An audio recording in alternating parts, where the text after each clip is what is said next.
ପଞ୍ଜିକା ଅନୁସାରେ 2026 ମସିହା ଜାନୁଆରୀ ମାସର ପର୍ବପର୍ବାଣୀ ଗୁଡ଼ିକ ଆସନ୍ତୁ ଜାଣିବା। ଜାନୁଆରୀ 1 ତାରିଖ ଗୁରୁବାର, ଇଂରାଜୀ ନବବର୍ଷ 2026 ମସିହା ଆରମ୍ଭ। 2 ତାରିଖ ଶୁକ୍ରବାର, ପୂର୍ଣ୍ଣିମାର ଚନ୍ଦ୍ରପୂଜା, ଅର୍ଘ୍ୟଦାନ, ନିଶି ପାଳନ। 3 ତାରିଖ ଶନିବାର, ଅଭିଷେକ ପୂର୍ଣ୍ଣିମା, ଦେବାଭିଷେକ, ଶ୍ରୀ ଜଗନ୍ନାଥଙ୍କର ଅଭିଷେକ ଉତ୍ସବ, ମାଘ ବ୍ରତାରମ୍ଭ। 5 ତାରିଖ ସୋମବାର, ପୁଷ୍ୟାଭିଷେକ, ରାଜାଭିଷେକ। 6 ତାରିଖ ମଙ୍ଗଳବାର, ସଙ୍କଟ ଚତୁର୍ଥୀ, ବ୍ରତ ଓ ଉପବାସ। 9 ତାରିଖ ଶୁକ୍ରବାର, ପ୍ରବାସୀ ଭାରତୀୟ ଦିବସ। 10 ତାରିଖ ଶନିବାର, ସ୍ୱାମୀ ବିବେକାନନ୍ଦଙ୍କ ଜନ୍ମତିଥି। 13 ତାରିଖ ମଙ୍ଗଳବାର, ବୁଧ ଗ୍ରହ ଜୟନ୍ତୀ, ପୌଷ ମାସାନ୍ତ। 14 ତାରିଖ ବୁଧବାର, ଉତ୍ତରାୟଣ, ମକର ସଂକ୍ରାନ୍ତି। ସର୍ବତ୍ର ଷଡ଼ତିଳା ଏକାଦଶୀ, ମକର ସ୍ନାନ, ଗଙ୍ଗାସାଗର ମେଳା, ପୋଙ୍ଗଲ, ଫକୀରମୋହନ ଓ ହାଡ଼ିଦାସ ଜୟନ୍ତୀ।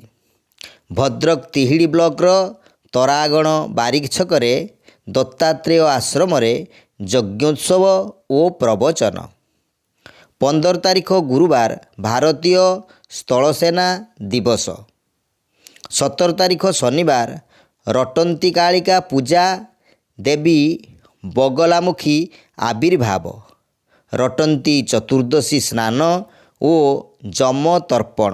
ଶିବ ଚତୁର୍ଦ୍ଦଶୀ ଉପବାସ, ବେଢ଼ା ପରିକ୍ରମା।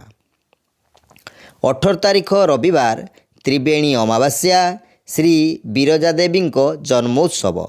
ଅଭିରାମ ପରମ ହଂସଙ୍କ ଜୟନ୍ତୀ। ମହାପୁରୁଷ ବଳରାମ ଦାସଙ୍କ ଜୟନ୍ତୀ। ମକର ରାଶିରେ ପଞ୍ଚଗ୍ରହ କୂଟ ଆରମ୍ଭ। ସନ୍ଧ୍ୟା 5ଟା 53 ପରେ ଶରଣ ପଞ୍ଚକ ଦୋଷ ଆରମ୍ଭ। 19 ତାରିଖ ସୋମବାର, ପଞ୍ଚଗ୍ରହ କୂଟ। 20 ତାରିଖ ମଙ୍ଗଳବାର, ପଞ୍ଚଗ୍ରହ କୂଟ ଶେଷ। ଦ୍ୱିତୀୟା ଚନ୍ଦ୍ର ଦର୍ଶନ, ପୂଜା ଓ ଅର୍ଘ୍ୟଦାନ। 22 ତାରିଖ ଗୁରୁବାର, ବରଦା ଗଣେଶ ପୂଜା। ଅଯୋଧ୍ୟାରେ ଶ୍ରୀରାମ ମନ୍ଦିର ପ୍ରତିଷ୍ଠା ଦିବସ। 23 ତାରିଖ ଶୁକ୍ରବାର, ଶ୍ରୀ ପଞ୍ଚମୀ, ବସନ୍ତ ପଞ୍ଚମୀ। ନେତାଜୀ ସୁଭାଷ ଚନ୍ଦ୍ର ବୋଷ ଜୟନ୍ତୀ। ଦିବା 7ଟା 10 ପରେ ଶରଣ ପଞ୍ଚକ ଦୋଷ ଶେଷ। ସରସ୍ୱତୀ ପୂଜା। 25 ତାରିଖ ରବିବାର, ମାଘ ସପ୍ତମୀ, କୋଣାର୍କ ଚନ୍ଦ୍ରଭାଗା ସ୍ନାନ। ସୂର୍ଯ୍ୟ ଜୟନ୍ତୀ। ଅଦ୍ୱୈତ ମହାପୁରୁଷଙ୍କ ଜନ୍ମୋତ୍ସବ।